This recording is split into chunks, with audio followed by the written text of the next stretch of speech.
Ndio kwanza umekaa unaangalia kabisa ugomvi wanavyopigana. Una akili kweli wewe?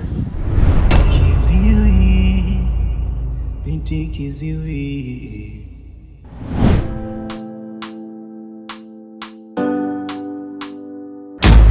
Unaona bwana?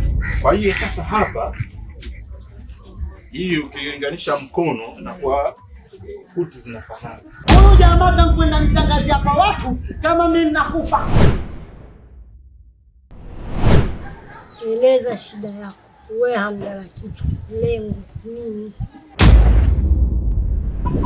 Kwa sababu haiwezekani wewe mtu mzima wewe unakuwa mtu mzima kisheti, mtu mzima hovyo.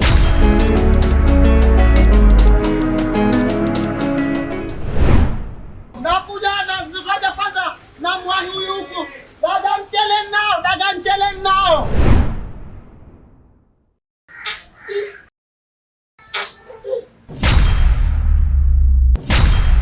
Bidhaa ambayo inaondosha harara, miwasho na chunusi. Na kama usichokijua katika bidhaa yetu hii, ukiitumia vizuri ina uwezo kumsaulisha mwenye nyumba kodi yako.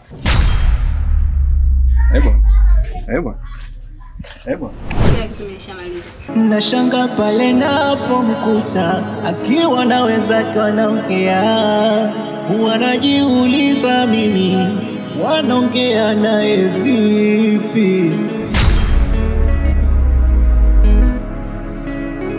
Kwa ishara naonekana napenda kwake, eti mimi namsingoa. Laiti kama angelikuwa nasikia wangu ukweli angeujua. Ningemtambua rafiki yake kwake, ningemtuma, ningezitambua ishara zake kwake, ye ningefika. Sisiri mimi nampenda binti kiziwi, moyo wangu ameuteka binti kiziwi. Sisiri mimi nampenda, moyo wangu ameuteka